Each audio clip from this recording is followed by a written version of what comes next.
You are now listening to the Someone's Favorite Productions podcast network.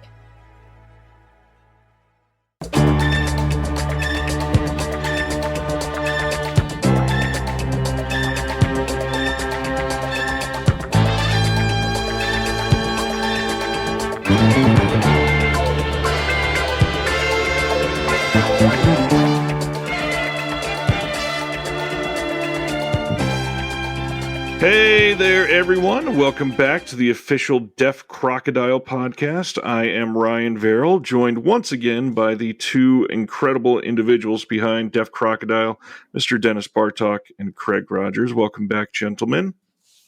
Howdy. Thanks for having us. Good to be here. Thanks for having me, Dennis. This is your show. The big thing, we got a special friend this time who has been on many of the Deaf Crocodile releases and looks like will be on every release moving forward. As long as he'll have us. Mr. Walt Chaw joining us for the first time. What's going on, Walt? Hey, special friend has such a weird connotation. Well, we're going to make it more special today, so I appreciate that. Excellent. Glad you could join us. I've loved your work for quite some time and always eager to check out the essays and these new releases. So excited to have you. But we got a lot to talk about today. We got two brand new titles releasing today to go over and to kind of introduce the world to Walt and his work. But first, let's talk about the Golden Fern. Dennis, what's going on with the Golden Fern? You know, the Golden Fern was recommended to me by a good friend of mine, the filmmaker Jody Wiley, who directed really fascinating documentaries on the Source family and on Unarius, called Welcome Space Brothers is her most recent film, which I think is still playing festivals. And she sent me a message saying, hey, this looks like it's right up your alley. We've put out a number of rare and wonderful Czech movies like Prague Nights and The Mysterious Castle and the Carpathians, and Adela Has Not Had Supper Yet. The Golden Fern is a really beautiful early 1960s black and white scope. I guess you would call it a fantasy film, although it's a very dark and poetic fantasy film directed by the noted filmmaker Jerzy Weiss, who was best known for doing really intense dramas like Romeo, Juliet, and the Darkness, and Wolf Trap. And the Golden Fern was a kind of rare foray into genre filmmaking, kind of folktale fantasy. And it's about a handsome young shepherd who stumbles across a magical golden fern in the forest and plucks it. And then this, beautiful enigmatic forest fairy named Lysanka, played by Karla Chadamova, is sent to retrieve it and instead falls in love with him. And he proves to be not the most faithful boyfriend. He goes off to war where he falls in love with the beautiful daughter of the commanding general, and she demands that he perform a whole series of sort of Herculean tasks to prove his love for her while the forest fairy is pining away for him at home.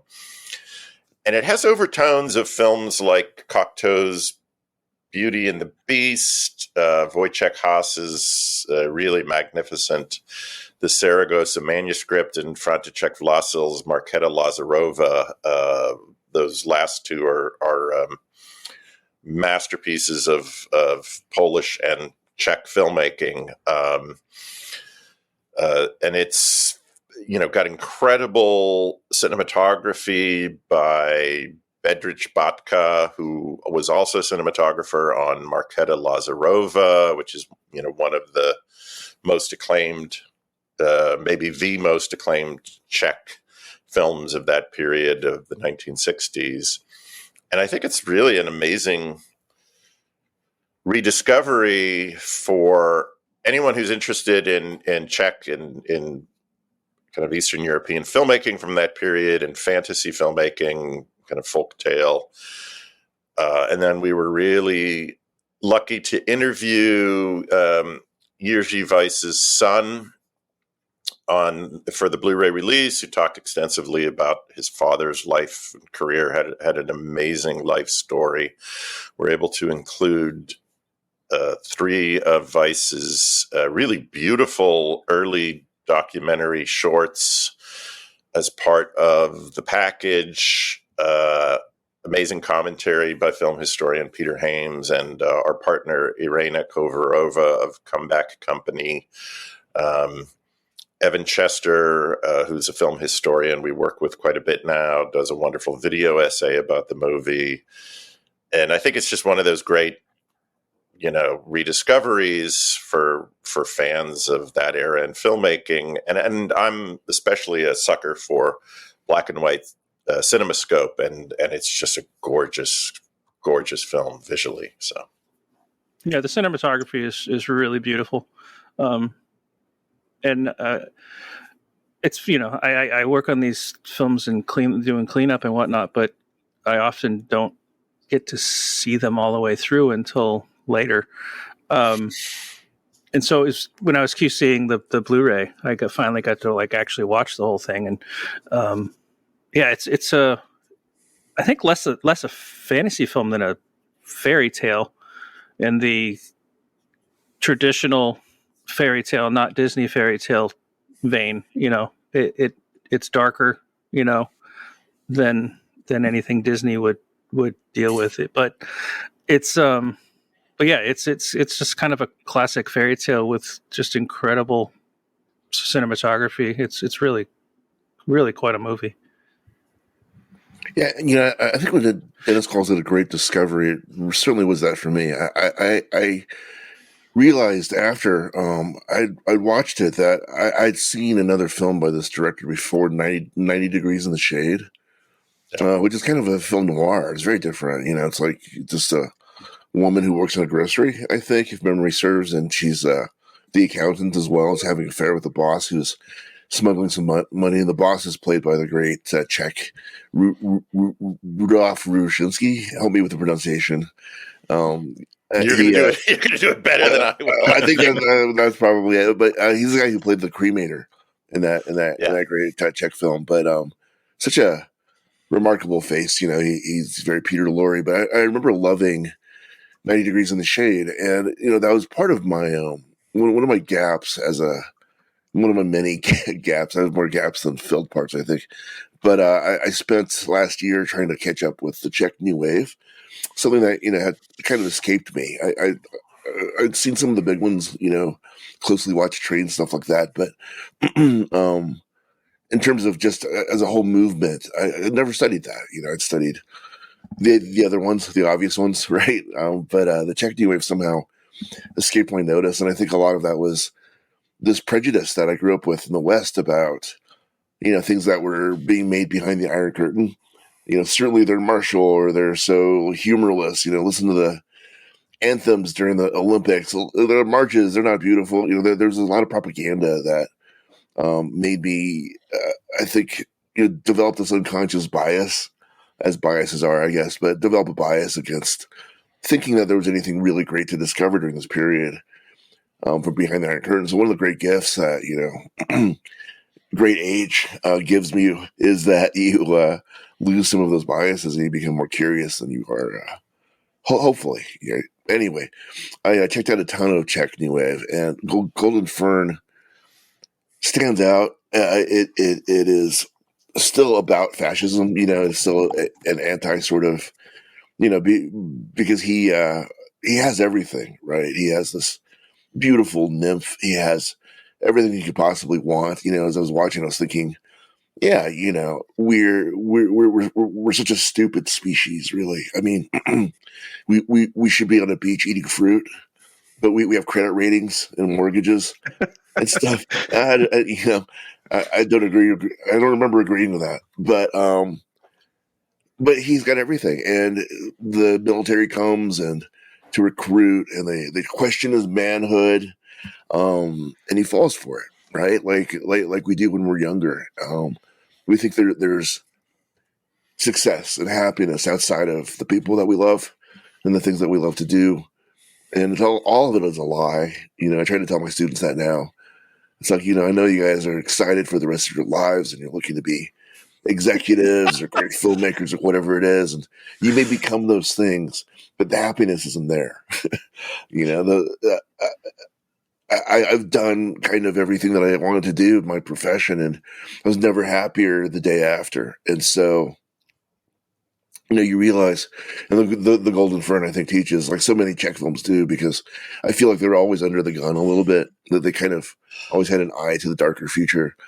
But you realize, the lesson really is, gather your rosebuds, kind of, you live in the moment, be really appreciative of the things that you have, and don't go reaching for the things that you can't reach. What is that? The Tantalus thing in the Inferno, where, he's thirsty, but whenever he bends over to drink in the pool goes down, and he's hungry. Whenever he reaches for food, the limb grows taller.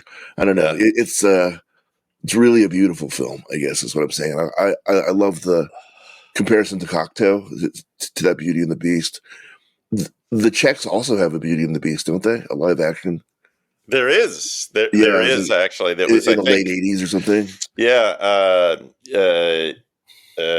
Uri Hertz, and I think it was just released as part of the second folk horror, All the Haunts BRs Volume 2. From, it was. Okay. Severin, I think, is on there. Yes, it's a really beautiful film. The other thing that was that is part of the story, although it happened a few years after the Golden Fern was made, is the Warsaw Pact invasion of Czechoslovakia in 1968 that kind of brought to a terrible end the Prague Spring. And in the wake of that, a number of really talented filmmakers and artists fled Czechoslovakia, including Jerzy Weiss, Bedřich Batka, who's the cinematographer of the film, and others. And a number of them wound up teaching film in the United States because they weren't able to get work as filmmakers. There were a lucky few, like Miloš Forman, who came, and Ivan Passer, who Forman, of course, also taught for many years at Columbia Film School, but very famous and successful filmmaker, Amadeus, etc. But a number of the others were not able to continue making films as frequently or at all. And in particular, Jerzy Weiss became a very beloved teacher, and one of his students is Alexander Payne, the director of The Holdovers and Sideways in Nebraska, and amazing films. And Alexander very generously contributed a wonderful introductory essay for the booklet that comes with the deluxe edition, talking about how important Jerzy Weiss was to him, his development as a filmmaker, and even more importantly to him as just a dear friend. And then we also have a screenwriter, a friend of mine named William Robertson, who happened to study with the cinematographer Bedřich Batka and actually project his 35 millimeter print of The Golden Fern when he was at Columbia Film School, and Robertson wrote a short essay about that. And so there is this really fascinating kind of continuity where these wonderful filmmakers, cinematographers, artists came to the United States, and I think those were hard years, lean years, where they realized they were not able to continue making movies like they had in Czechoslovakia, where, of course, things had changed enormously after the Warsaw Pact invasion.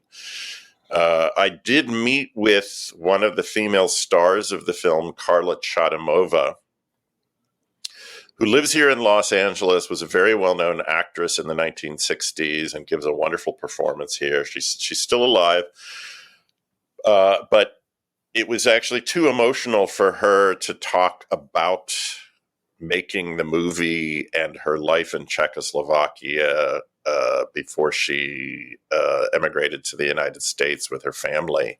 And in the end of the day, she politely declined to participate in the Blu-ray because I think it was just too painful for her. And the scars of that were carried for many years. Jerzy Weiss's son also talks about that in his interview.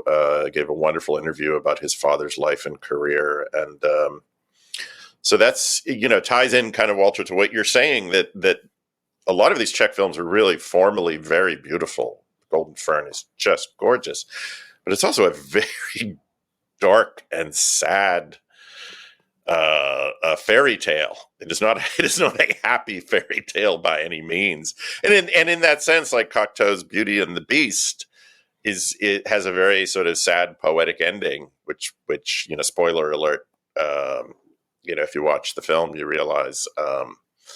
So that's one of the things I think that makes the film so moving, is that it is really tragic. Yeah, and it's forever contemporary, right? Because, you look at the new regime that's about to take control in this country, and you fear the storm cloud gathering over the mountain, right? You don't really know what's coming. Not really sure the ways that we will be affected and everything. And that's something that I think infects so much of the Czech New Wave, just very generally speaking. But there's a sense that these are great artists working under this cloud, that they've come through privation, and they may be going back into it.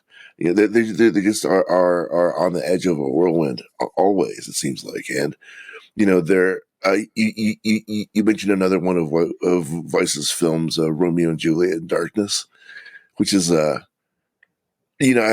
recently taught a Shakespeare seminar, and I pulled that one to show. Just because it's got almost nothing to do with with Shakespeare, but it's got everything to do with the mood of looming disaster, and sort of like squeezing off just this very human desire for connection or to create. There's something ultimately heartbreaking, in a very Russian way, ironically, because they're the malefactors here in this story of Czechoslovakia. But just this idea that you're raised under a cloud of the next goddamn thing, and we've been very, I think, innocent and naive in the United States, before 9/11, and now before this. I remember Patriot Games comes out, and the big thing about that is, how dare somebody do something on American soil? And so we're so far past that kind of arrogance anymore, I think. We're being knocked down pegs constantly. And so now we're entering into this sort of European stage almost in our culture. So I feel like when I'm watching these Czech New Wave films, I'm discovering a lifeline in a way forward, a way through. How do you continue to create when you feel like the iron glove is tightening around you and you're suffering unimaginable losses? How do you keep your morale? And you look at stuff like The Cremator. You develop a really dark sense of humor. You look at stuff like The Golden Fern, and you deepen your romanticism and your longing. And the art is just, we keep it feels like, on a Deaf Crocodile podcast, I wouldn't say this is the ugliest film ever, but truly it's beautiful. It is like it's like a jewel. Craig, I know you probably can speak about that more eloquently than I can, but it is watching it, I just felt like it really reminded me of the movie Letter Never Sent. Some of those Soviet films, that are so... the Kalatozov, his work is... you want to talk about a filmmaker who was creating lyrical, tragic... Oh, my God. Yeah. Beautiful films under really harsh conditions. And always, oh, my God. Kalatozov is amazing. Always managing to sneak in the dream sequence. or the fantasy sequence, and being able to say, but it's a fantasy of socialism, comrades, to get away with this real beautiful lyrical stuff. But, in a very similar way, I thought about Leonard Neverson a lot when I was watching Cold and Fern. Just this idea of like, clearly he's died at some point and this is his dream of death or something, or, that's not clear, but it feels like this. Like the cranes are flying is another one. Oh my god! Oh my god! Actually, you just start crying thinking about that. I read the film title and I start tearing up. I immediately swiped my eyes when you said that. Yes. Oh my god! Exactly. So sad. And just the austerity, right? The creative austerity that they're forced to work under. And what they came up with. Oh my gosh! Well, Jerzy Weiss had to flee Czechoslovakia twice. So he fled first, I think, in 1939, ahead of the Nazi invasion at the start of World War II. And he wound up going to England, where he assembled what became a very well-known documentary called The Rape of Czechoslovakia, using footage that he had shot before he left. And then he returned right after the war in 1945 to Prague to discover that pretty much his entire family had been annihilated, had been murdered during the Holocaust, during the war. So he endured incredible personal tragedy. And then he stayed and, of course, became a very acclaimed filmmaker, and then endured a second invasion of Czechoslovakia, the Warsaw Pact invasion in 1968, and had to flee again.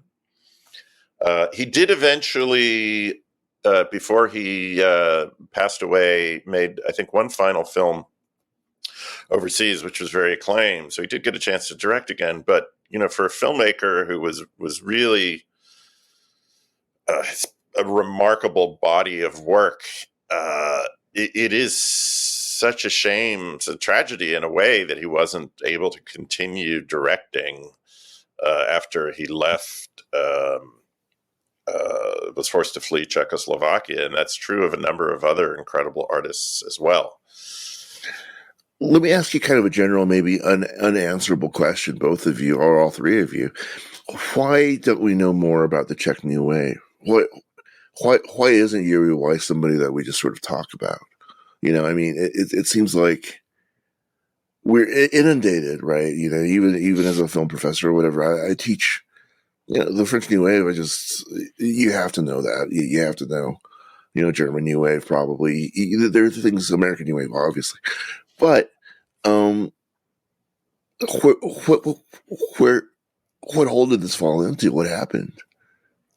Well, I think there are a handful of films that when people think of the Czech New Wave, immediately they think of Closely Watched Trains. They think of the work of Jerzy Menzel. They may think of Milos Forman, Fireman's Ball, Loves of a Blonde. Daisies now. It's taken a long time for Vera Chytilova to be recognized as such an incredible, remarkable filmmaker. So it's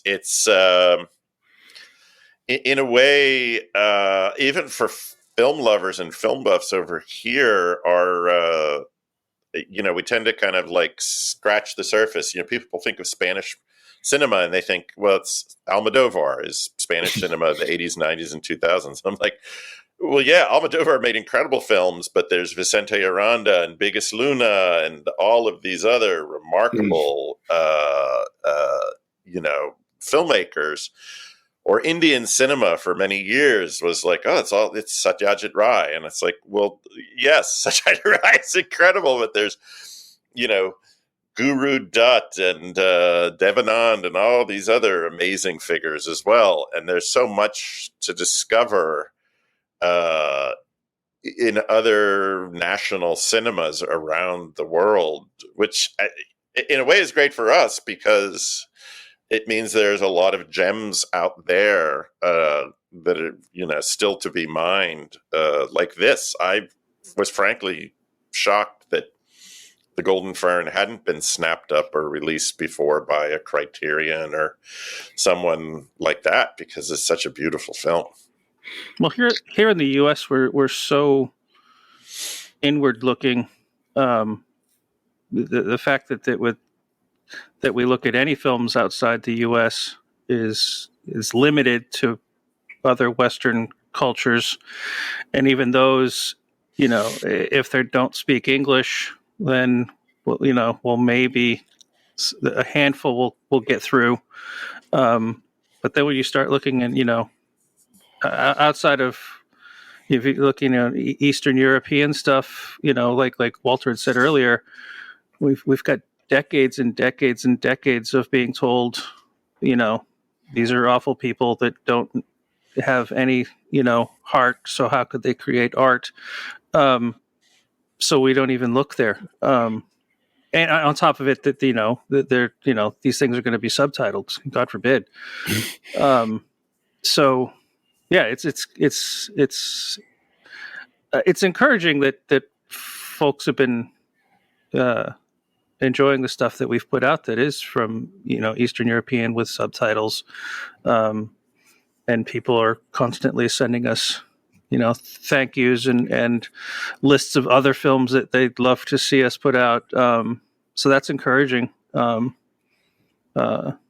the new regime's embrace of Russia might help. At least one upside might be that some people might like start looking at some things from Eastern European and at least looking at some of the art there. It might change some minds. Well, we're putting out a pair of really jaw-dropping East German space operas done in the 1970s by director Gottfried Kolditz for DIFA Film Studios, which was the state-run East German film studio for many years.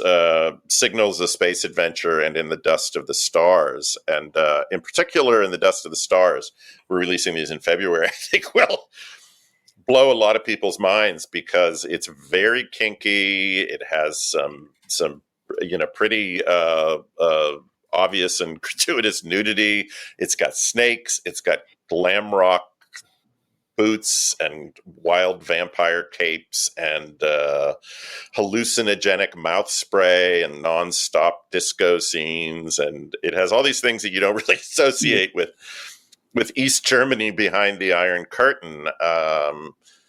And the fact that filmmakers were able to continue to operate under very autocratic and dictatorial regimes. I had lunch recently with a dear friend of mine who grew up in Spain under the Franco dictatorship.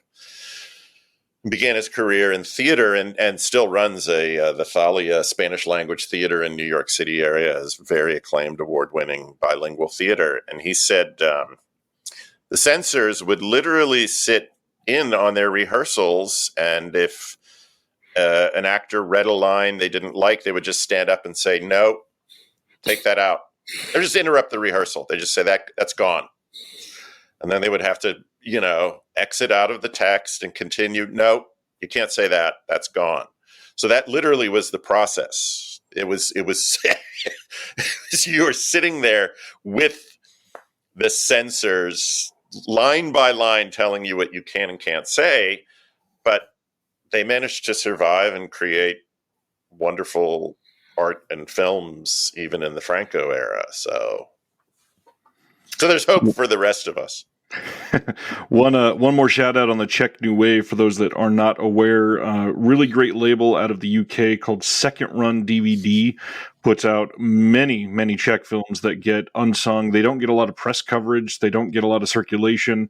And somehow they've all been able to be region free. So no matter where you are, you can pick these up. And sorry to be the constant promoter of physical media, but big hint is they are also distributed by Arrow Video in the UK. So sometimes, in fact, most of the times when Arrow is hosting a sale, you can go get stuff on their website from Second Run, from the Arrow site for literally like £8 to £10, which is an incredible deal for some of these films. Oh yeah. Second Run puts out amazing rarities from Eastern Europe.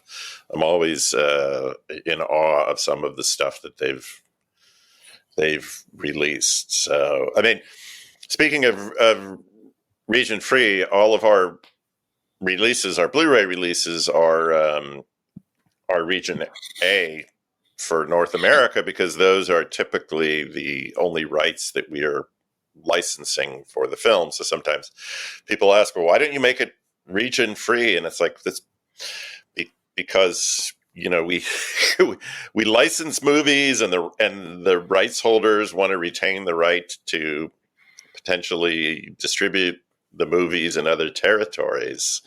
So we can't just make something region free if we haven't, in fact, made that deal with the rights holder. So it's not a choice. Yeah.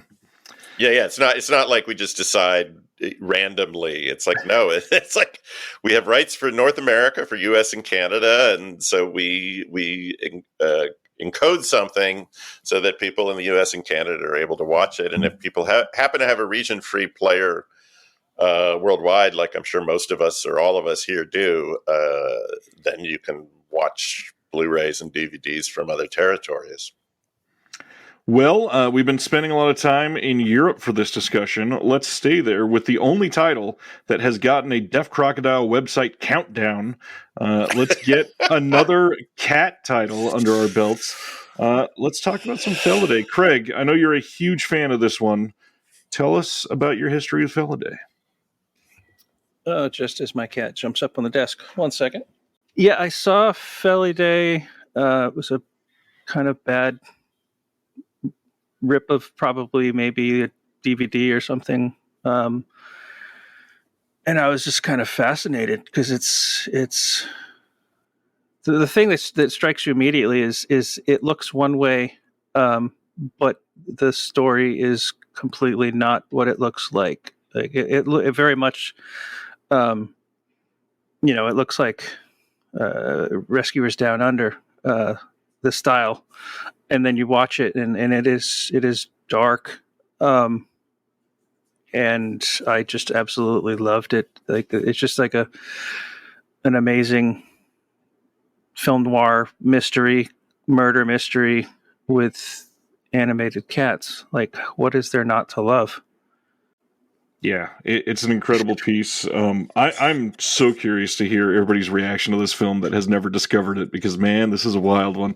Dennis, what about your history with Felidae?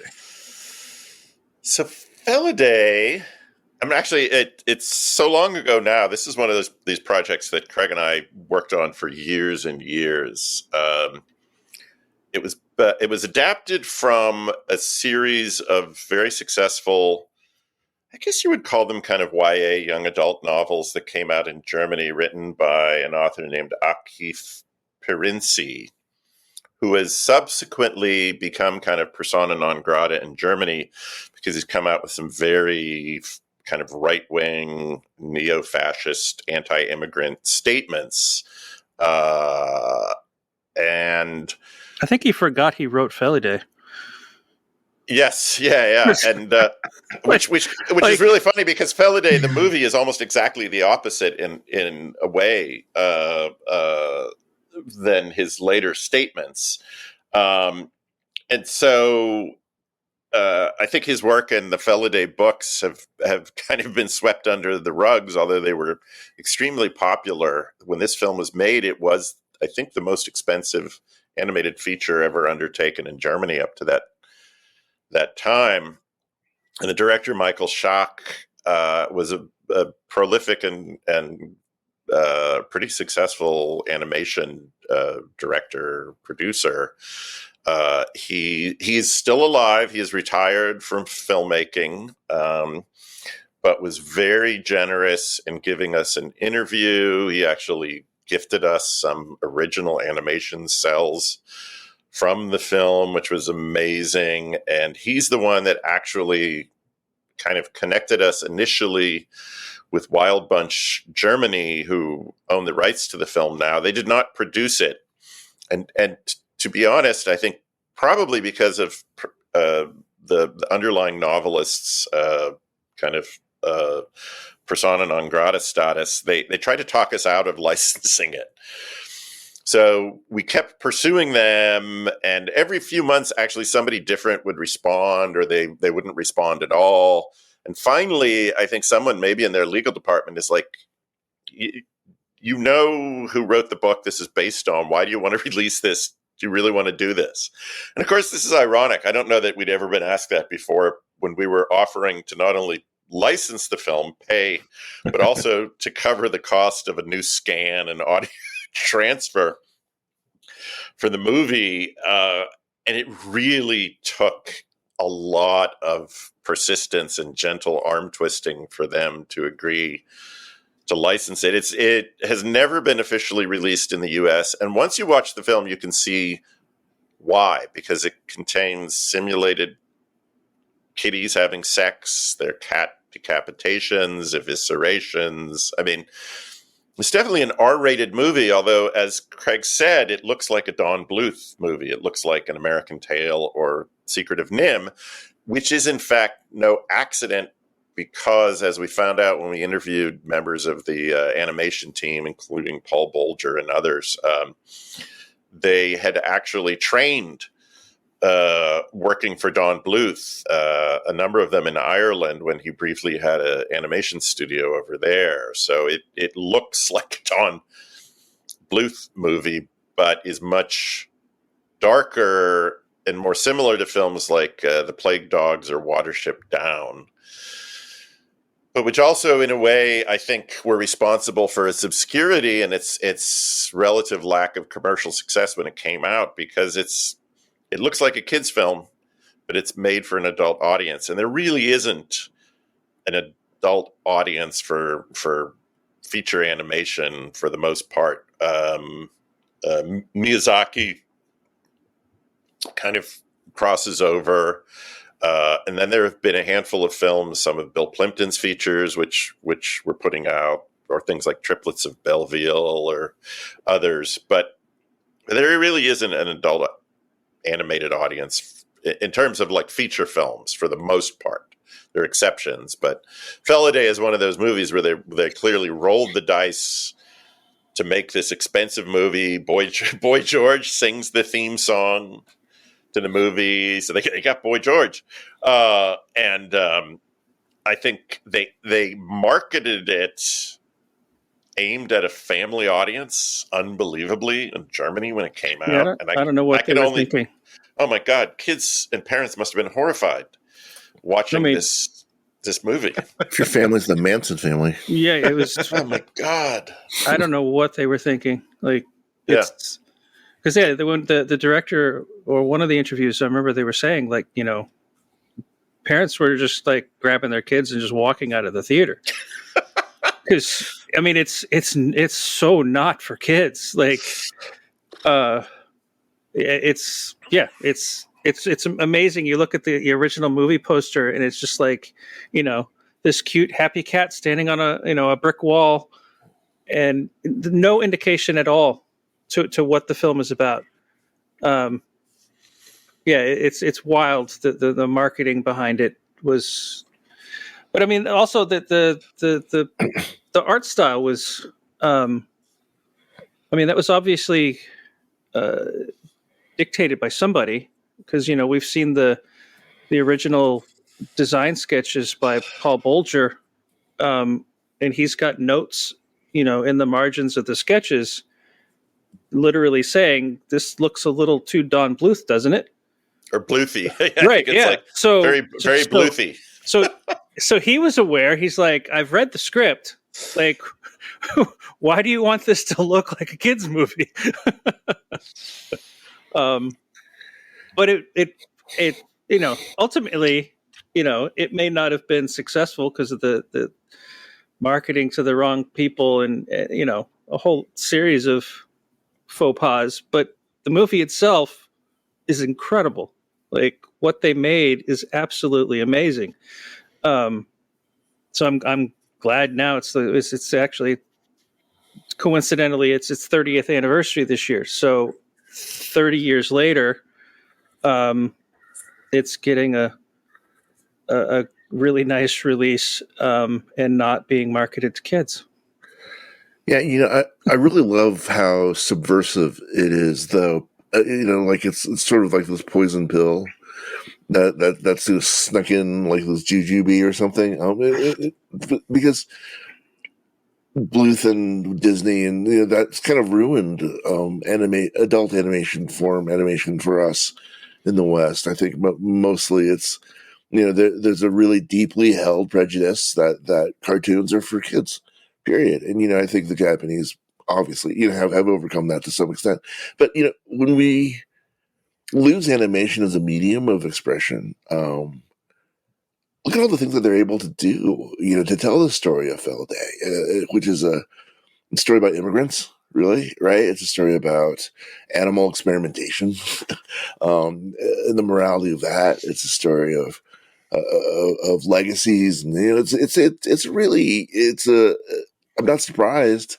I wasn't surprised to learn that it was part of like a 10 book series. There's a lot of stuff that's going on that's actually deep social commentary. And it's in this really clever way where you don't see the face of the owners or the humans. The humans are like, if you've ever owned a cat, they're kind of ancillary to their existence in a way. They have a complete full life without you, and it's one of the charms of them. And that's what this is. I think he refers to as humans as like food suppliers or something. Can openers. Can openers. Can openers. Yeah, even better. Yeah, they're completely functional. They're reduced to function. And meanwhile, their lives are, even as Francis, the main cat, is being Sherlock Holmes, essentially. He's sleuthing around, trying to solve a serial murder thing happening in his neighborhood. He stops when he sees this beautiful cat, this girl cat. And they have this long seduction, and that's the sex scene that Dennis was referring to. But it's like, it isn't violent like you would expect it to be, or it isn't winky like it is in The Lion King, where they're wrestling as kids and end up in the missionary position somehow. But it's actually full on. They're sniffing each other. They're growling in pleasure. It's a very kind of like. What is it? Honorable portrayal? They animated cats having sex, which is kind of amazing. It's just like, wow. Yes. Yeah. And animation, as we know, is a very demanding and laborious process. And there's no shame to it, though, right? They're just right up there with it. They're just like, look. It's also a significant like plot point, because that scene isn't played for titillation or a sex scene. Exactly. Like the female in the scene is the prime suspect. And so when this is happening, you're thinking, Francis, like, don't do this. Yeah. Like, you're going to end up dead. Stop. well, spoiler alert. It is ultimately about racial purity and genetic manipulation, and in a kind of Nazi metaphor, trying to create a master race of pure. Oh cats. yeah, I mean, there's the scene towards the end where the villain, once revealed, I mean, he literally sounds like Hitler. He's just screaming 9-9, like it's like it's clearly.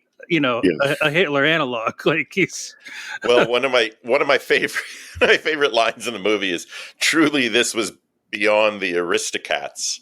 Yes. So they even reference the fact that this is not a Disney movie. I have to say, it is one of those films, and occasionally you will come across them where you're like, "Oh my God, what were they thinking?" And thank God they had the chutzpah and the mojo to pursue this vision. But like, where did they think there was an audience for this? So, I mean, I forgot to mention one of the few kind of major filmmakers who was doing animation for adults for many years, Ralph Bakshi, obviously, with like Fritz the Cat and Heavy Traffic and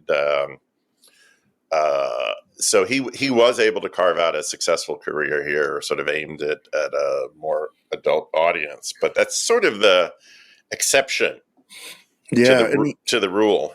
He always felt to me sort of like the Russ Meyer of animation, kind of like there's a real exploitation element to it. That there's a lot of urban, gritty, sleazy vibe to Bakshi's work. Yeah, exactly right. But that's why I love Felidae too. Is I thought a lot about as we were raising kids and stuff about how do we get them to eat broccoli, man? How do we disguise this asparagus in such a way?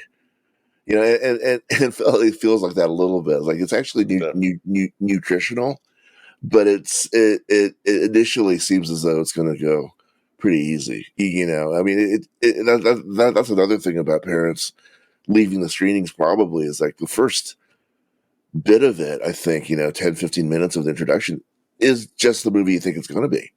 It's not. Oh, yeah. You have no idea about the left and the right turns it's going to take. Weird and occult. Yeah. It's very gothic. I mean, it's almost like a universal horror film from the 30s or 40s, and a lot of it, like when you get into the catacombs, where there's just hundreds of cat skulls, and there's a lot of kind of gothic horror tropes and imagery. And underlying all of the sort of brightness, it's still pretty bright all the way through. Underlying the brightness is suddenly this real sadness about how their lives aren't valued. Right? That there's like, how long has he been under here? How long has this cat been missing? And no one's looking for him anymore. And there's like a sadness about this that's existential, if you will. I love that. And, the most shocking moment I won't reveal, but, the most shocking death, I think, in this film is, my God, it was being set up as this really beautiful, poetic thing. And then the very next moment, it's over. It's gone.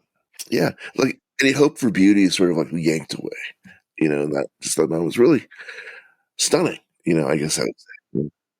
The really good thing, as we found out when we finally got the negative scanned, and they actually couldn't find the film materials after we finally got the contract signed, sealed, and delivered, and we paid them the MG minimum guarantee. Then our contact there actually left. But this was one of these sort of ongoing things. It was like the drummer in Spinal Tap. I think spontaneously combusting. Yeah, I think that was the second contact that it because we had spent forever dealing with one person going back and forth and back and forth and back and forth, and then they left, and we basically had to start over from scratch because the new person that came in had no idea what we were talking about. We're like, oh, for God's sakes! And then they were like, we can't find the camera negative, and we were like, oh my God, don't tell me that, because they had found it. So finally, they did manage to locate it, and when they sent it to the post-production lab to do the scanning, they emailed us and said, hey, it's going to go through the scanner fine, but the negative is suffering from vinegar syndrome. Like we opened the cans and you could smell, it smells like oil and vinegar salad dressing. It's basically deterioration of the film stock itself, which produces acetic acid, and it smells like oil and vinegar. Hence the name vinegar syndrome. And it's an irreversible process that essentially all film stock will eventually deteriorate, even if preserved, to the highest standards. You might, if you're lucky, get 100 or 150 years, I think is sort of the maximum now that they say you could maybe get from the latest stocks if they're cold storage. And clearly these materials were not temperature controlled. And temperature and humidity was at some point in this film's life was not considered. Yeah. So we did a 4K scan from the camera negative, and it looks great. And in theory, it should never have to be restored again after the incredible work that Craig did on it. But the negative is going to be unusable in a couple of years. You can slow the process a little bit once it starts, but it's irreversible. It's like a cancer that just destroys film. And it can actually leap from reel to reel, which is why if you are a film collector or archivist know this, you tend to isolate them from other prints, because the vinegar syndrome can actually, it's like a communicable disease, believe it or not.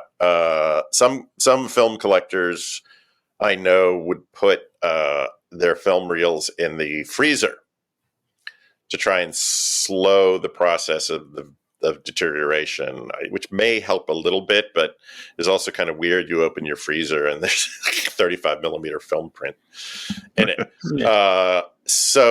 And of course, the irony, the humidity's not right either. So yeah, the humidity's not right.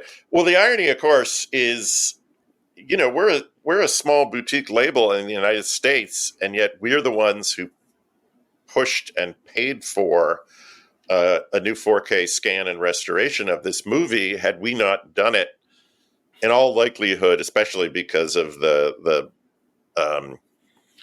kind of scandal surrounding the writer Akif Perinci these days in Germany because of his right-wing views, it would have just deteriorated, camera negative, gone in a couple of years without anybody really noticing. And then we don't know, do they have an inner positive? Do they have an inner negative? Like, what other materials exist on this film? But the negative will be gone in a couple of years. You won't be able to scan it. It'll be too warped, too deteriorated. So we actually got it just in the nick of time. So this is one of these situations where we actually didn't know that we were rescuing this film while the clock was ticking. But that's what wound up happening, and in many cases, we are now paying for scans of films because the rights holders don't have the means, or they just don't have the commercial financial interests in scanning and preserving these films. And we're like, well, if we don't do it, nobody else will. In the case of Felidae, like, I don't think there was anybody else knocking on their door. And we're sort of crazy and obsessive enough that we were willing to do that. And then we have Craig, who's a wizard at restoration, and the film looks unbelievable. Looks so good. I think historically it's the monk class, the obsessive collectors and archivists that preserve our culture, period. It's always going to be you guys. It's always going to be the little guys who care more than anybody ever has about anything else, about the weirdest stuff, right? The really obscure, or you guys are terminally curious, and that's the only way that we'll preserve this. As you say, Felidae is about to crumble into dust. How many others did, that we weren't able to sort of intervene, and for you guys to dedicate your time and your attention and your knowledge to the preservation for another 150 years of something for the next generation of the curious is invaluable. And I think it really is the story of our species. 99% of us will always be incurious, and 1% of us will save our culture. And so, that's you guys, and that's remarkable. And part of the reason I'm so stunned that you want to work with me all the time is I get to have, I get to put a fingerprint on it. It's not much of I don't contribute any kind of technical knowledge or anything like that. Craig does. I couldn't even begin to do the things that you guys do. But for you to ask me to comment on the things that you find is like, are you kidding? Of course. I think that it's the very, very least I could do for this sort of continuation of knowledge, of human knowledge. I don't want to get too grandiose about it, but it is huge. You're talking about losing something forever. And when we teach our classes, we always say, hey, 78% or 80% of our silent film legacy is gone. You know what else is gone? Like almost 100% of our television legacy, of our live television legacy. Almost, there's whole seasons of Doctor Who that are missing. We look in the past like it's the past and now everything's forever. No, nothing is forever. And it really, really needs your attention and your passion to do it and to pass that passion on. Say, who's the next generation of people who can do this, who understand what vinegar syndrome is, who understand how to handle nitrate or store film. And all of the alarm bells and warnings about the silent era films was super important to get the attention, to get those films saved. But I think the unintended consequence is people tend to think, well, that's the only stuff that's in danger. Yep. And so, like, everything else is all the later stuff. Like, well, we learned later, so everything later is fine. And we've clearly discovered that's not the case. When we were at Cinelicious, we had released Private Property, which was a lost film from the 1960s. And so people, they think lost film, they think 20s, not 60s, And then Solomon King, lost film from the 70s. And then, we discovered that the negative for Felidae is deteriorating, and that's from the 90s. Yeah, it's 30 years old. It's only 30 years old. And so we're talking and easily within almost pretty much our entire audience's lifetime. They're losing. I personally, what's the word? My specialty is in cleaning up film stuff. But honestly, the next real loud bell that needs to be rung is all the stuff that was shot on video. That's all material that is so easy to lose, and it's on newer technologies that are rapidly changing. Like, film is the same today as it was 100+ years ago. It's the same. The technology. So there's a whole system of a century of infrastructure to work with it. All the video stuff, all the stuff shot on video, all the stuff shot digitally. Within a year, that technology has been obsoleted. There's a new technology. There's a new technology. There's a new technology, and just the equipment required to even read these old tapes doesn't exist. So. There's a looming black hole in our culture of all this digital stuff just disappearing. Because once a file's corrupt, it's gone. Once a tape, tape is good, similar to film, it still needs to be kind of taken care of, or you'll go back to read it and the tape won't load, and then. That's essentially, that was your negative. You had the digital files on this tape. You can't read the tape. It's gone. Archiving to tape is great, but again, even the tape technologies constantly change. And if you don't go back and reload those tapes and re-archive them to a newer format every few years, you don't have an archive.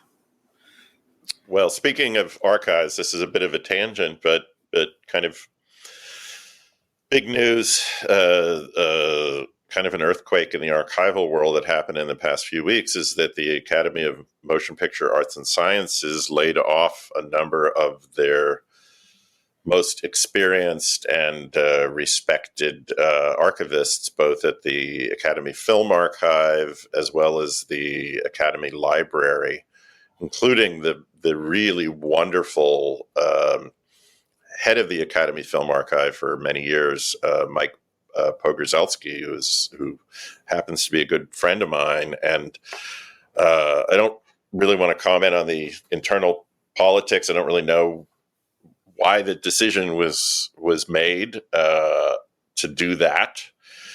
But I can say that Mike almost single-handedly helped transform the Academy Film Archive into a really world-class archive, and they have led the way in the preservation of areas of film that are desperately in need of rescuing, including the work of avant-garde and experimental filmmakers. And and because a lot of those filmmakers never had any money to begin with, and would shoot on reversal stock, which means that they wouldn't actually have negative stock. They would just sort of print directly off of their reversal negative, and they would store things in garages or attics or a closet.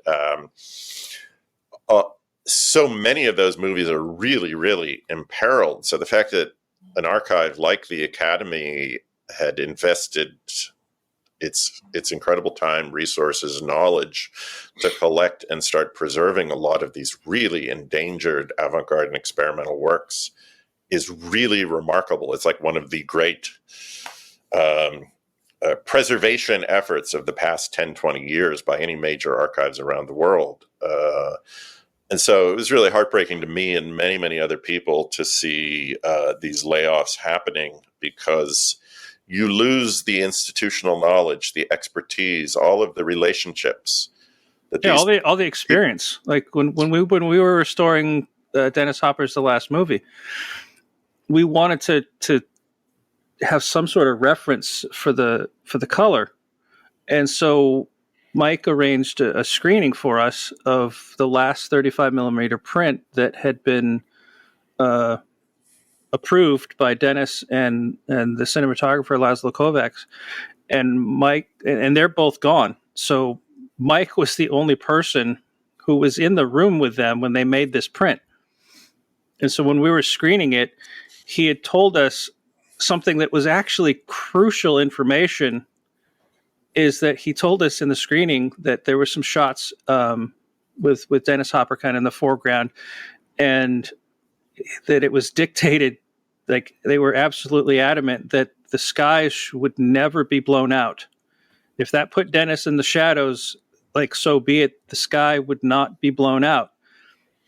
And without knowing that, when you go back to the original negative, most anyone is going to grade that and time it so that the actor looks correct.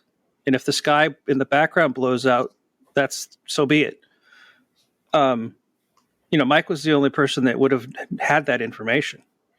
And that's just one tiny little example of, when you get rid of somebody with all the experience, you're not just, you're not just, saving a salary in your ledger. Like, you've lost decades of knowledge and experience that, someone else might be able to come in and manage the archive, but they're not going to have his decades of knowledge and experience. Like, that's, you can't replace that. Yeah. And well, it may seem tangential to the discussion. In fact, the Golden Fern we licensed from the Narodny Film Archive in Prague, which is the main archive for Czech cinema, and we've worked with them on a number of projects, including Prague Nights, the two Aldrich Lipsky films that we've put out, Mysterious Castle and the Carpathians, and Adela Has Not Had Supper Yet, and we have other projects that we're working on with them. So we collaborate with a lot of archives around the world. So I can't commend the work of archivists highly enough. And in a way, we couldn't do what we do. So many of our movies, the Alexander Petushko films, the beautifully restored by Moss Film, and in the case of Sampo, Kavi, the Finnish National Film Archive. So we draw on the incredible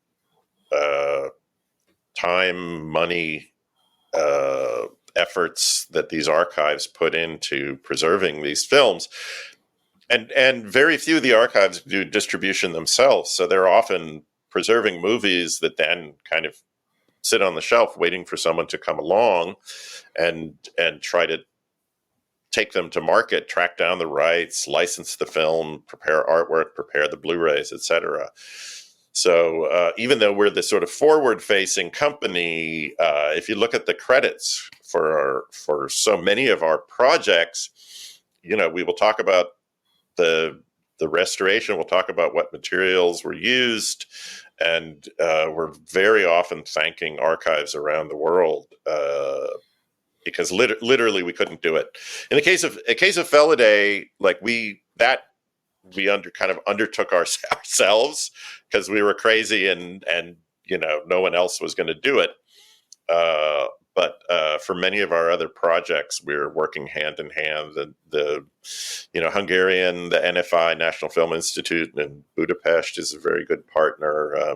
So we're really fortunate. The Romanian Film Center and the Romanian Film Archive for Son of the Stars and Delta Space Mission. Many of our films are collaborations with other archives. The Outcasts that we're putting out this month, incredible Irish folk horror, was recently restored by the Irish Film Institute's Film Archive, and they did a wonderful job.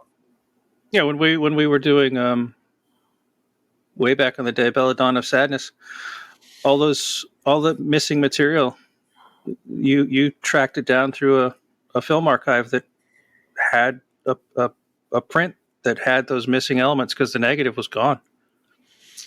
Yeah, they cut 7 minutes out of H.E. Yamamoto's amazing psychedelic witchcraft anime, The Belladonna of Sadness, which was really the first major restoration that Craig and I worked on together. He oversaw the physical restoration, and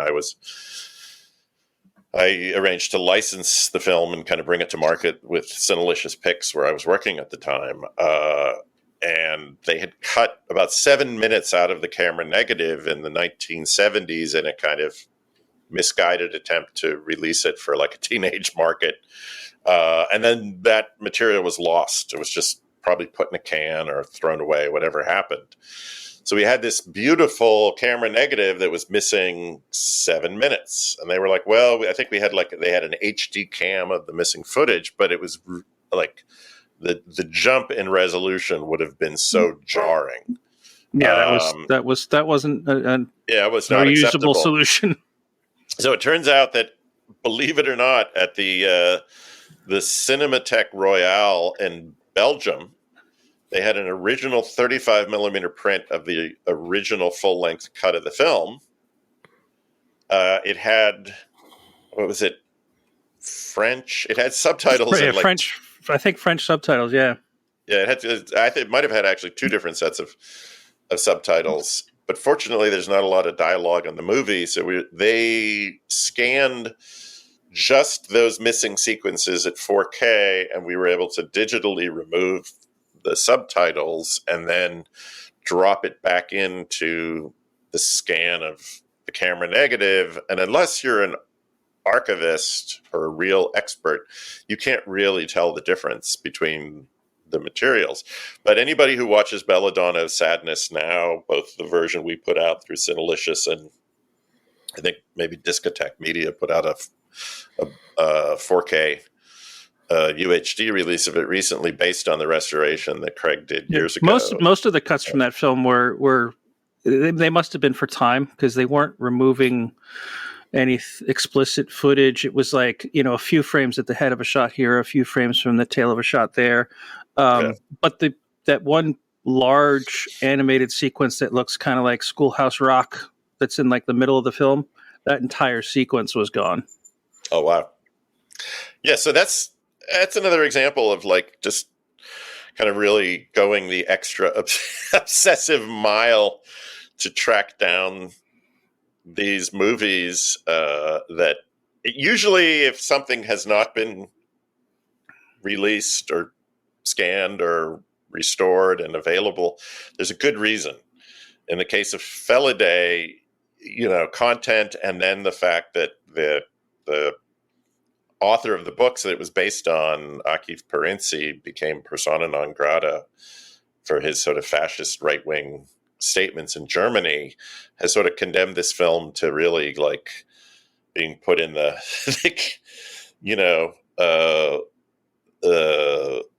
the cellar, kind of in the dungeons, until we were like, yeah, we really want to restore and re-release this film. And finally, I think what happens is that we are so persistent, we just wear people down. They just don't want to hear from us anymore. like every couple of months, I'll send it. There's a film that we are now, after 6 years of patiently pestering the archive and the, that oversees, holds the materials and the rights. They finally have broken down, and I think they literally are just like, we don't want to hear from you anymore. Like, okay, we'll make this deal happen. It doesn't always work, but if you're patient enough, you can often get what you're looking for. You just have to be willing to wait and wait and wait. You hear that, kids? If you wait years, you can invest your own money to restore other countries' films as well. I know people will reach out to us and say, how do you do what you do? And how can I get into this? And I was like, you don't want to do that. Yeah. I don't think we've ever said this is a good way to make money. No, you have to have the patience of like a Buddhist monk watching the water slowly erode like the mountain to often get these movies. Felidae is a really good example of incredible patience and persistence until they coughed it up. So, and then once in a while, there's a title that you've been wanting for so long. And then you see it's coming out, some other labels putting it out, and you're just like, it's such conflicting emotions. Like thrilled it's finally coming out, but like, God damn it, I really wanted to do that one. Yeah, there's the Mamoru Oshii film Angel's Egg is one that we pursued for like, oh my God, like 7 to 8 years. So long. And now G Kids is putting it out. Like they just made an offer way, way beyond what we could ever pay as a boutique label after so many years of pursuing this. And we were a little heartbroken, but they'll do a beautiful release. So I'm so glad people see the film. It's a great, great film. Yeah, totally glad it's coming out. I mean, yeah, I'm usually more humble than this, but I know our release would have been nicer.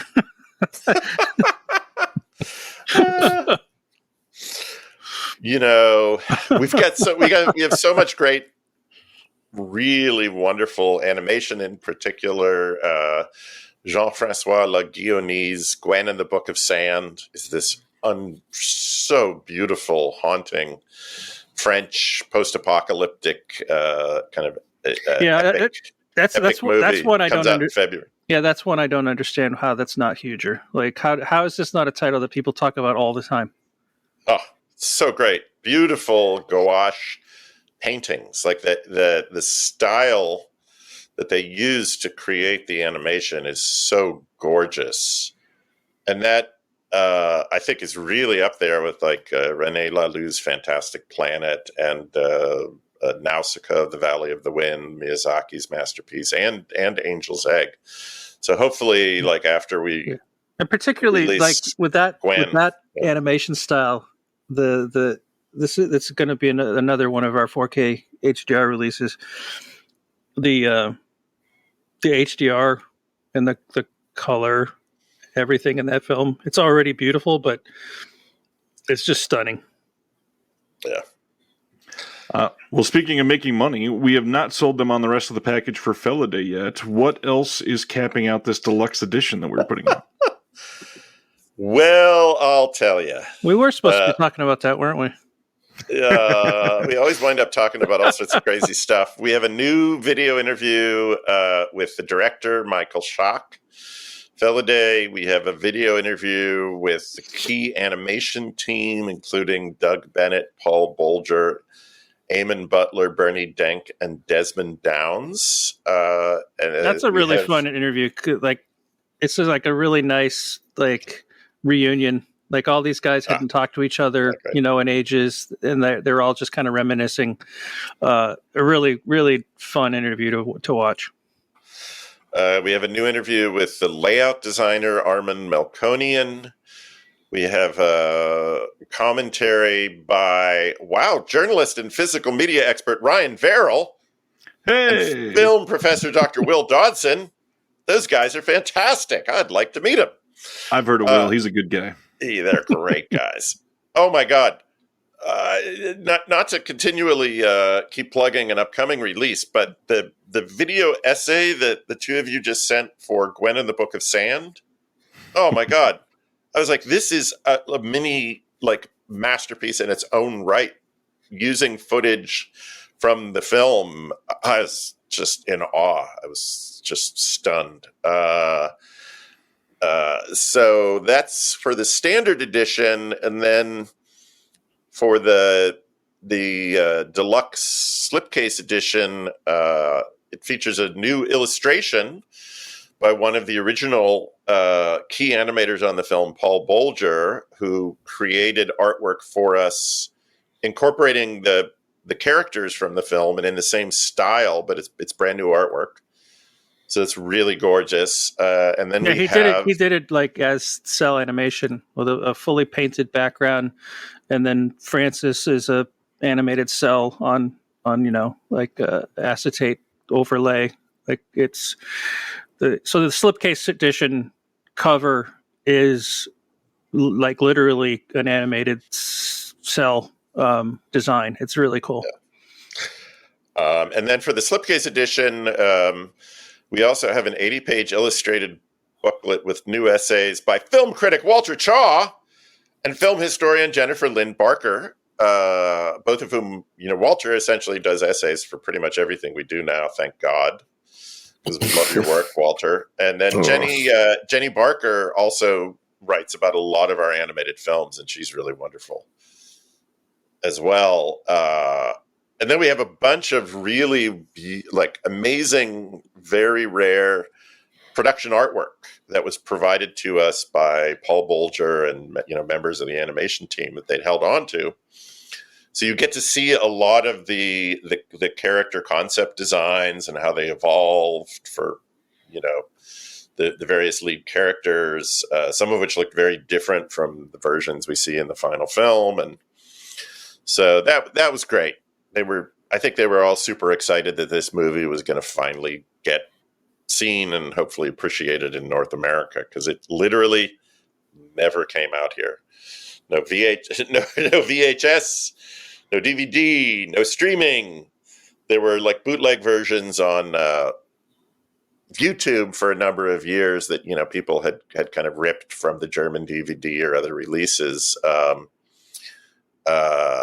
And a number of people have asked us why we're not including the English. Yeah, I was just gonna say we should mention that it doesn't include the English dub. And Craig, why aren't we including the English dub of Felidae? Because it's not available. Yes, we could not license it. Yeah, we are not a large enough company to risk putting unlicensed material on a disc and getting sued. Because that would just end us. Deaf Crocodile would no longer exist. So not worth the risk of putting an unlicensed English dub on the film. Plus, this cut is ever so slightly different, and things would go out of sync. It just not worth the risk or the trouble. And honestly, the German voice actors are just so much better. The English dub wasn't bad. The German actors, particularly Bluebeard, is so great. I could listen to that guy just talk all day long. His voice is so great. I think that's Mario Adorf does the voice of Bluebeard Blaubart. Yeah, he's fantastic. He's kind of the comic relief of the film, and he's gruff, kind of one-eyed. He's so good. Companion. Yeah. And then you've got the no-name actors like Klaus Maria Brandauer, who also. Right. So I'll be honest, I'm not a huge fan of English dubs of foreign language films to begin with. And there was an apocryphal rumor, I don't know how it got started, that there was a dub of Felidae that was done with really big name actors. Yeah, it's really weird how that's all over the internet. And it's not true. That doesn't exist. I don't think that ever existed. No. at all. Like, I'm not sure, but it was like it kind of like Ralph Fiennes, Ian McKellen level of actors, and I was like, no, I don't think that actually ever got done. Maybe they announced it, or somebody. I don't know, but it's all over the internet. Like wishful thinking. So they're like, why didn't you put out the English dub with all these famous actors? I was like, one, that actually does not exist. Two, is there a reason you couldn't commission that, Dennis? Yeah. Well, then that's what people say. Well, why don't you make them new English dub? And I was like, why? Why? Like, we're here to present the best possible version of what reflects the filmmakers, the creative team's original intentions. Clearly, their original intention was to release a German language. And honestly, and that's what we're doing. I've already said that this is not a get rich quick scheme. Spending God knows how much money creating a new English dub. We'd spend years putting this out, and then at the end of the day, lose money. Like, that doesn't make any sense. And honestly, English dubs of speaking of other movies we're putting out, we're going to put out beautiful new restorations based on 4K scans of a number of the classic Soyuz Malt film Soviet animated classics from the late 30s up through the 60s, 70s. We've got some amazing movies coming out in 2025, working with Soyuz Malt Film. Well, a number of these were dubbed into English and released, I think, on VHS in the late 80s and 90s. And honestly, you don't really want to watch amazing Soviet animated films with a bunch of American or British actors doing the voices. No, watch them in the original language. That's how they were created. What is it that Bong Joon-ho said at the Oscars? He said, Americans need to learn that there's a whole world of movies behind that 1-inch line of text on the screen. Yeah, I'm with you. Yeah, I mean, so if we could have included the English dub for Felidae, we would have. If there's alternate language tracks available, of course, we'll include them. But in most cases, they aren't, because the original rights holders didn't have anything to do with dubbing the movies for foreign territories. That was usually done by whatever distributor, licensed it for 5 years or 7 years. At the time, their rights have expired. In many cases, those companies no longer exist. And so the original rights holders are like, yeah, we have no knowledge. We don't have contracts with any of the actors that did that dub. And we don't know, was it a work for hire licensed in perpetuity, or was it only for a 5-year period? And you're going to trigger other residuals payments to actors. This is the business of film, and people want to get paid for their work. And, you have to, cross your T's and dot your I's to do it the right way, which is why a lot of people are like, God damn it, why aren't you putting the English dub on? And it's like, well, because we couldn't. Yeah, it's definitely more complicated than you chose not to.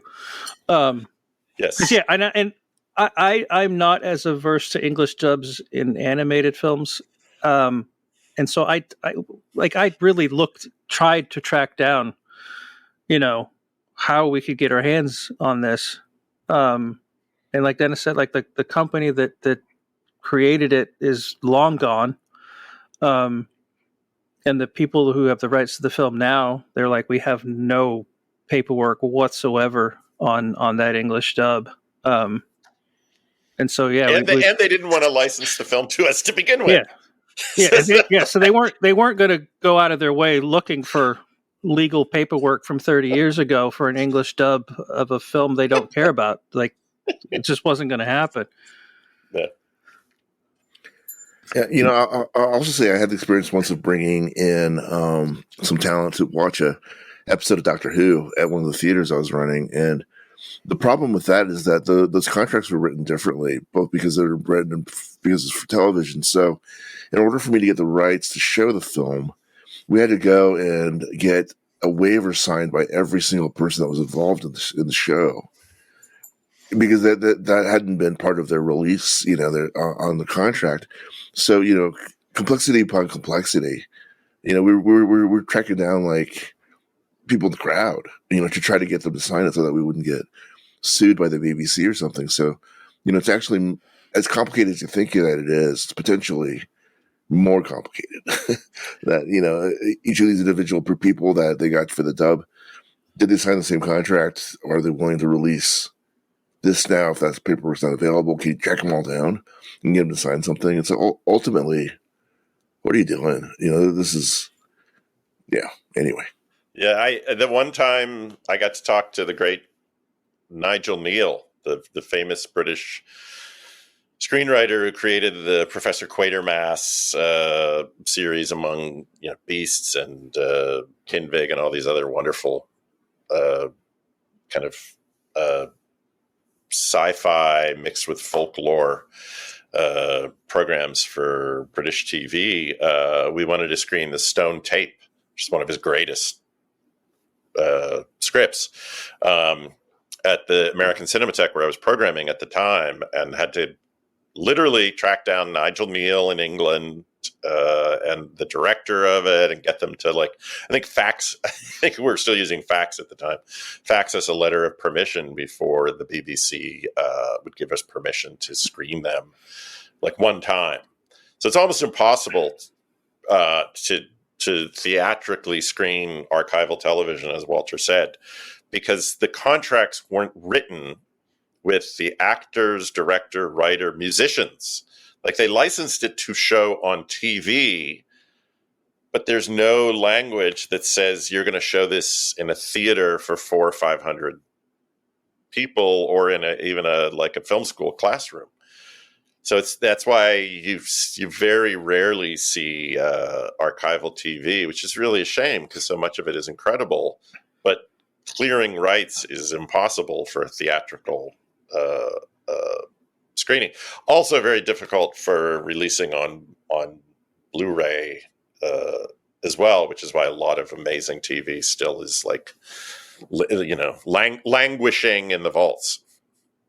Yeah, I mean that it's we're always so busy with what we're already doing, but yeah, some old TV series would be a fun project to get into, because it was most all of that stuff was all shot on film. If you can if you can track down the original elements, some of these old TV series could look just astonishingly good because they were shot on film. I will say that one of the great undiscovered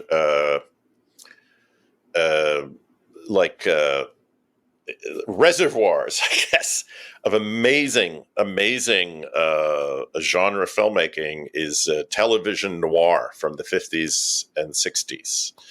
And many years ago, when I was programming for the Cinematheque, we did a retrospective where I don't know how, but we were able to get NBC Universal and other people to give us the rights to screen these one time.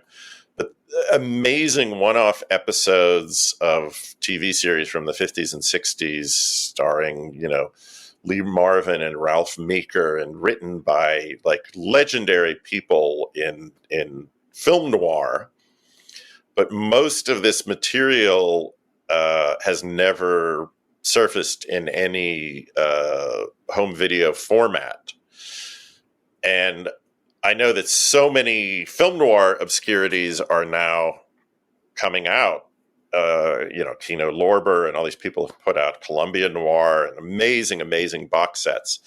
But TV noir is, I kid you not, vast field that is pretty much untouched. And I don't know that anyone anytime in the near future is going to be able to clear the rights and rescue and put these things out.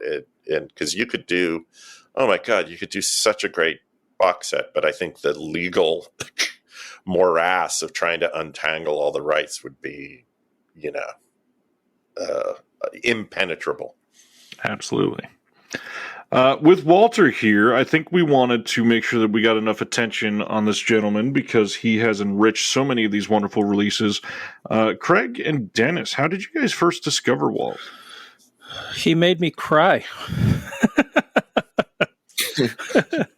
That's not right. Oh, no. It is.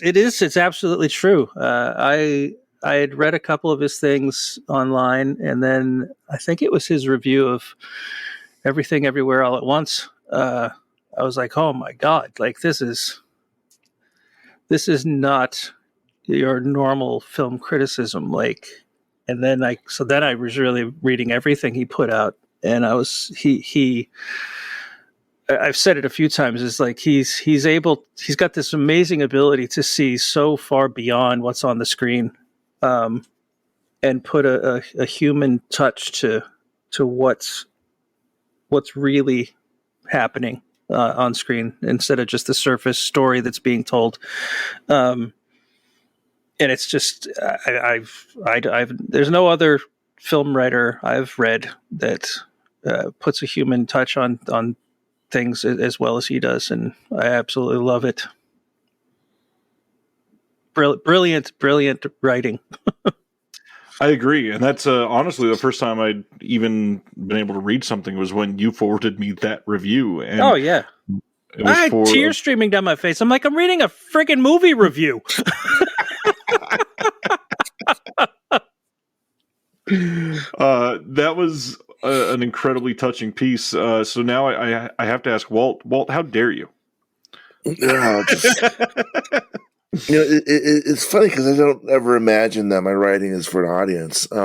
It's sort of like, I didn't get into it for that. I got into it because I actually went to school for poetry criticism. My degree is in British Romanticism, and it's sort of a long, twisted journey. But I had a terrible stutter when I was a kid, and a lot of my life is lived internally or through film and music. And I kind of realized at some point in my life that I had consistently used film and music and art to articulate what it was that I was going through. And around the time of Everything Everywhere, my mom was going into hospice, and terrible relationship with my mother. I was not a good son, I think, at the end either. And just the kind of combination of self-loathing and grief that's unprocessed, and still perhaps, and then watching that movie, I realized, this was an avenue that I could get at some of the issues that we had of not being able to communicate, of not truly ever knowing each other as adults, understanding what you went through. Finally seeing my parents as a love story rather than just an immigrant story that I was a victim of, or felt like I was a victim of.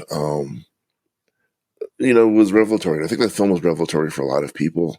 I like to think in our community, it's like, okay, now I get it. Now I understand what felt like abuse was maybe just misunderstanding. And allowing myself to some of that forgiveness. And so working through that was really that piece. And then when it was over, I imagine that, it goes into a drawer. Well, luckily I have a great editor, and I give it to him, and he does with it what he will. But I was very actually surprised by the reception that I got, because again, I don't really imagine that there's an audience reading me. And then, the filmmakers reached out. I worked on some of the special features on their release too, but it's like, I guess I'm sorry. I guess, you usually pay therapists, you don't get paid for going into therapy, but I think my writing often is using film as a screen through which I can know myself better. That's the only thing that I'm really an expert at, is me. So when, Craig, you talk about the human touch and everything, that's really all I'm able to do. I've had opportunities writing for larger publications, and I've been asked, can you just write film reviews? Can you just do that and stop doing whatever the hell that this is? And I was like, no, I actually can't. I don't mean to say that like I'm so pure or something. It's just I don't have the mechanism to write any other way. This is the way that I process art, and I want to be able to. I've been gratified, I guess, that the personal is actually more universal than I thought. That the more personal I get, the more deeper I dig into my reaction into something, even if it's uncomfortable. I've been really gratified to see great people like Craig and and you, Ryan, sort of reading it and saying, I recognize a little piece of my experience with this, or I have a, complimentary reaction to this film, and it's made my professional career, as it relates to my life, a lot less lonesome than I was in the first part of my life. Because you grow up, you feel like I'm a freak. Nobody feels like this. Nobody thinks about things this way. And then all of a sudden, you get older and you kind of reach out in the world a little bit, and rather than falling into a void, you get caught by people. And Dennis and Craig are a couple of those people who say, we noticed you, and we don't want the 500 other reviews that we could probably get for this. We would like you to think about what it actually means to you, and in doing so, hopefully you can touch on some of the other people that are watching too. The more personal, the more universal, I guess. And that's a really late lesson for me, but a valuable one. I'm shocked, and at the same time, sadly, not surprised that some idiot would ask you to just write a review and not do what you do. Let's you can get 1,000 people to just write a review of the movie. Like, what you do is so special. I've lost so many jobs, like 3 major daily opportunities. I was a finalist 4, and the last hurdle was stop writing like this, and that's nuts. Just give us. That's absolutely nuts. The skinny, like, I don't know, and I wanted to so bad, but in the past when I've tried to write, especially that way, it just. I can't do it, But literally, like the people that are asking you to do this, do they understand why people go to movies? Absolutely not. No, no. What you're writing is why people go to the movies. Well, those are the people, I hate to say, that are in charge of most of these outlets, and that's why film criticism kind of has died. Yeah, and I don't say that with any kind of glee. It has. And it starts, unfortunately, with Roger Ebert, a person I loved personally, and I really owe a lot to, but as soon as you say thumbs up or thumbs down and you reduce it to a binary, the people that don't get it think that that's all that it takes. And that becomes the Rotten Tomatoes, that becomes these aggregates. And so all of a sudden, there's no reason for you to have a film critic on your staff. You can just have an aggregate. You can have one person writing reviews for your entire distribution network, which anymore is maybe 50% of the country. So what began with a job that had maybe 60 positions, great honorable positions in the country, now is a job that has 5 people that are really making a comfortable living doing it, or with a distinct voice or a distinct voice. So, we did this to ourselves, but yeah, I guess the long way around is I just would come back to say that I write this way. That's it. I can only add to what Walter said. One, that we are so fortunate to have his particular voice in each of our releases now, and it's become this consistent kind of through line where we've been lucky to work with him now. He contributes essays to every one of our releases, and Ryan, you and Will have been now doing commentary or video essays.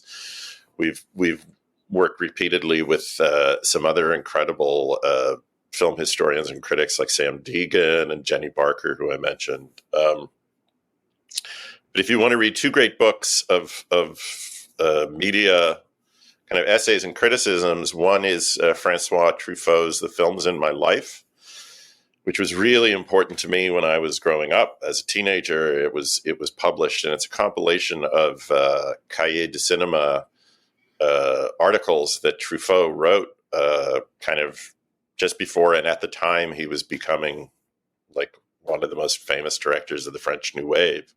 And they're just amazing, remarkable. And then the other one is a compilation of music criticism by the late, great Lester Bangs, called Psychotic Reactions and Carburetor Dung. It was put out also, I think, in the late 80s, and I maybe reprinted recently.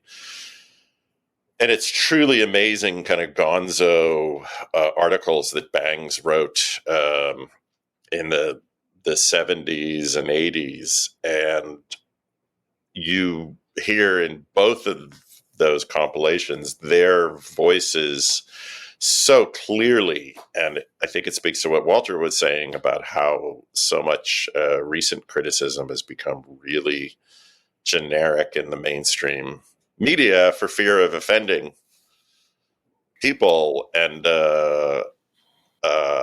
you also see that in mainstream filmmaking itself. So it's a kind of interplay that is kind of a generic dumbing down or whitewashing of, distinct voices and personalities, which still exist, but have had to find other ways to speak to people.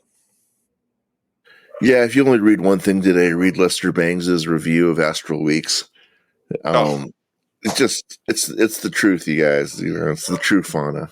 Oh, that's great. I think his Astral Weeks review is in Psychotic Reactions and Carburetor Dung, along with some amazing essays about his very strange love-hate relationship with Lou Reed, which was kind of infamous back in the 70s. And Lou Reed became this sort of eminence grise later on in the years before he died. But when you read Bangs' essays, you realize what a strange, incendiary, and subversive character Reed was, especially in the early mid-70s. Like not the eminence grise of rock and roll that we kind of know him as. The same thing kind of think happened with Bowie as well.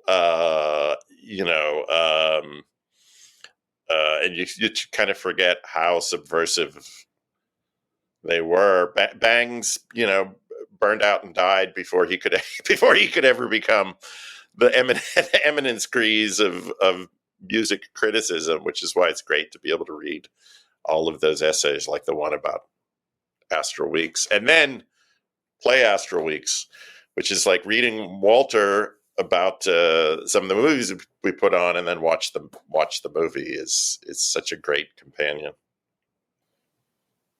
Well, I'm very uncomfortable with praise as a hardcore Chinese guy. But yeah, I'm just very grateful, and I say as much as I can. I'm very grateful to be in this moment with this group of people, of artists, and people who admire art and are saving art. And I just, I have to pinch myself sometimes and remind myself how grateful I am and how lucky I am. I find it funny that Walter's saying he needs to pinch himself, and every release where I'm just like, hey, can you do another one? And I'm just like, one of these days he's going to wake up and be like, no. I'm Never. I'm just, not gonna happen. Yeah, I'm just so thrilled to have you writing for us. Yeah, well, especially now that we're doing more months where we have 2 releases coming out, and we're like, Walter, that means we need two essays from you of 3,000, 3,500 words, not just one. And there's a lot of really weird, wild, surreal, wonderful stuff coming down the pike. Oh my God. In 2025, there's a lot of... discovering in my 6th decade, I guess, that there was such a thing as DEFA. There's an East German science fiction company. Are you freaking kidding me? And being able to watch that is like, it's life enriching and changing. I mean, those movies are fucking incredible. Are you kidding me? Well, they did so much. They did oh my God. I'm hoping that we could put out more DEFA films, because science fiction was actually a small part of their output. They did a lot of crime movies, and then they did a bunch of fantasy and fairy tale movies. Despair about it. Like, are you kidding me? Because I've been doing this my whole life, and I teach and I write and I do all this stuff, and I watch 1,000 movies a year, and now you guys come along, and you're like, hey, did you know you have an entire blind spot you never even considered that you have? Did you know that there's a deep well of 1,000 DEFA genre films that you've never even considered existed. Like, no, I have 20 years left on the planet, probably. I can't believe you're doing this to me. So wait till you see some of the fairy tale movies. Hopefully we can put them out. good A Lord. lot of them are like the Dr. Seuss 5,000 Fingers of Dr. T musical, where amazing. you're like, Yeah. oh my God, what kind of hallucinogens and psychedelics were they taken? Well, we know what the problem is. It's almost like the Iron Victorian Curtain. England. Yeah. You know, they're under so much oppression that they're going to like explode in weird ways. And it's terrible for them and awesome for us, I guess. Oh yeah, no, and that's the great fun of what we do is when we find something that is so strange and wonderful.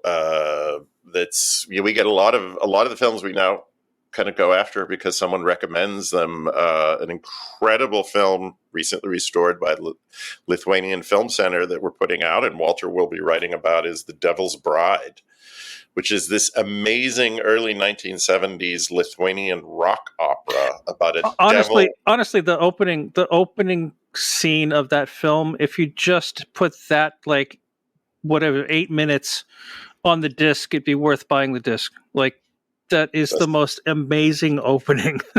Oh my God. It's about a devil who gets kicked out of heaven, winds up in a trout pond, fished out by a farmer. And it's the typical sort of devil and Daniel Webster. A guy makes a wish, gets his wish, and of course, it like the monkey's paw. It turns out to be, terrible results. And the entire musical is sung, so it's like Umbrellas of Cherbourg. There's no spoken dialogue. Everything dramatic is conveyed in song. And it is sort of, they call it the Lithuanian Jesus Christ Superstar. It has a lot of similarities in some ways because they're both about religion, but there's also all this, like, it's sort of Jesus Christ Superstar mixed with like The Wicker Man or Blood on Satan's Claw, because there's all these pagan folklore elements and surreal stuff in it, and it's one of those, oh my God, how was this off our radar screen for so long? And when we went to the really great people at the Lithuanian Film Center, who of course were delighted, that they were like, how did you hear about this movie? like, why are you coming to us? Like we know this movie here and we love it, but we didn't think anyone in the United States would be interested in The Devil's Bride. And we're like, we are, because we're Deaf Crocodile. We're crazy people. And we're gonna bring that one out in the spring, and Walter's gonna write about it, and you're gonna see this gorgeous Lithuanian glam rock opera from the 70s. The crazy thing is, I feel like we're just starting to scratch the surface of what's out there. We actively, like, it's on our website on a hidden page, but I've got a map of the world. And we've got pins of like where the films that we've released come from. And I'll actively look on the map and be like, we haven't looked in that country yet. They've probably got some gems in there that no one's heard of. So yeah, we're always amazed. Like, there's so much cool stuff from around the world that just no one knows about. Oh, and Walter, wait till you see. We don't want to let the cat out of the bag just yet. Another cat metaphor, but there is a lost Mexican animated feature. It is like Solomon King or Private Property. It is completely lost up till now. No footage exists. No trailers. It didn't get a VHS. Nothing. Like Zippo. Played for like a week in Mexico City and then pulled from theaters, lost since it was made. It is kind of a legendary lost film among Mexican film. You guys will never shake me. You'll never shake me off your tail. We have scanned it, and we are going to restore and release it for the first time on any physical media, anything, anywhere. And it is so strange and outsider art primitive, like in such a wonderful way. When you see it, you will be like, what mind conceived and executed this? But that is another like lost film that Were We Not So kind of bonkers obsessive was another project that took 4 or 5 years of pestering until finally the rights holders just kind of like gave up. They were just like, okay, send us your money and we'll make a scan of the film and send it to you. So we'll share that with you shortly, Walter, and you'll be like, what is this? What am I watching? I've fallen in. It's like Bizarro Superman world where good is evil and up is down. It's like everything's inverted. You're like, you know how in I am, and send me Devil's Bride too. I'm dying. I'm literally Devil's dying Bride to see that. Devil's Bride is really, it's so great. So, well, we should probably wrap it up before. That was my plan about 34 minutes ago. I'm just saying, Wicker Man's already my favorite musical. Ryan is looking at his watch going, wait a second, these guys never stop talking. Well, we were just talking about crazy people checking out these films. I'd really love to ask Walt one question to take us out on. Is there anything through all the research and all the discovery of some of these just underseen films that people have finally had the opportunity to discover for their own, that you've noticed some sort of through line that really attracts you to this company? Well, I think what really excites me is how outsider it feels. Like I think these guys are interested in the same sort of pioneering spirit of people making art. Damn the torpedoes, kind of. I don't care what genre this falls in. I don't care who I offend. This will probably put me in jail or prison or on a pyre somewhere. But I have like the Petishkos you're talking about. Like, is there actually like a room full of titans I'm seeing here, or is there an ice giant with and during a period of time where you're not supposed to make movies like this in the Soviet Union. So it's all the stuff that you love, when you're first stepping outside of the mainstream waters. You're like, what is this giant lizard movie? What is this? And you kind of develop like a tolerance to it, and then you have to up the dosage, right? To the point where I think Deaf Crocodile is like, hardcore drugs in a way for movie fanatics, where you're like, hey, Walter, you want to write this thing about a cat detective, and there's vivisection in the middle of it, but it's drawn like an American Tail. So imagine American Tail, but kind of porny. And I'm like, I can't imagine that, but I can't wait to watch it. That's a great way to describe Felidae, American Tail, but kind of porny. Yeah, and you saying Devil's Bride is Wicker Man plus Jesus Christ Superstar. I'm like, guys, you had me at Wicker Man, but you add that little bit on there, and I'm like, I'm ready for something truly life changing. I think that's the through line. That's the long answer, Ryan. Is like, I want to be able to watch movies that I mark my time before and after I've seen them. Like, when you guys introduced me to something like Kinzaza, I'm like, okay, wait a minute. Now I understand all of Terry Gilliam in a different way. Now I understand my interest in Mad Max in a different way. I understand everything differently now. And how did it kind of exist here? There are movies throughout your film going life, I think, that you find like that, like Possession or, The Shout or something like, this is so weird. And now I understand other things. These guys are just helping me grow. And at a certain point in your film, like fanaticism, I think sometimes you feel like you hit a ceiling and you can't grow anymore. So what a treat, what a treat to find people that are better than you at chess, that'll find the stuff and make you a better player. But I guess that's the through line. You guys are ambitious and you dig deep. I appreciate that. Well, if you are listening to this and want to be better at chess, please check out deafcrocodile.com or Diabolic DVD or pretty much anywhere you get your favorite physical media releases. These are infiltrating more and more locations every single month. Both of these are able to be pre-ordered now, shipping in December. We got the Golden Fern and Felidae and some crazy stuff coming in 2025. Gentlemen, thank you so much for your time today. There's just a wealth of information on this call, and I can't possibly imagine a better way to spend 2 hours. It was a hell of a lot of fun. And thank you so much for joining us, Walter. Thank you guys for having me. Yeah, it's so wonderful to real grateful. have you part of this team and have your writing on each one of our releases. It's just great. I was looking at the Trap Dashes booklet. It's a movie that I produced and wrote, and reading your essay about it, I was like, oh, this is great. What an honor to be able to write for you guys. It's Ryan, thank you so much. Hardcore imposter syndrome when Walter keeps agreeing to write for us. I'm just like, one of these days he's going to realize. I am way too stupid to ever realize that. So. If I don't cut us off now, we'll be talking. Yeah, I know. Yeah, we'll keep talking. Thank you all. We'll see you next month for the next episode. Thank you. Talk to you soon. Bye-bye.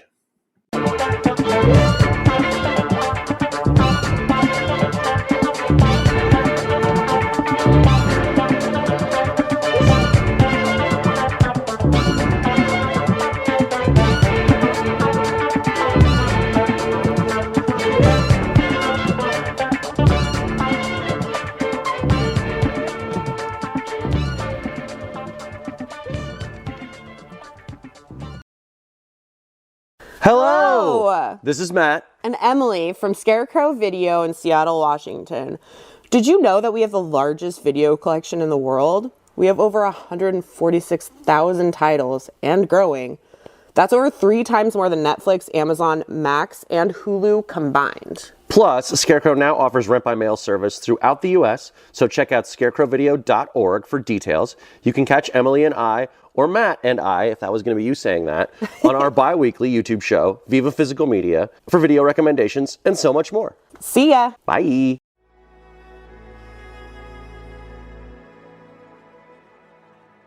Thank you for listening. To hear more shows from the Someone's Favorite Productions podcast network, please select the link in the description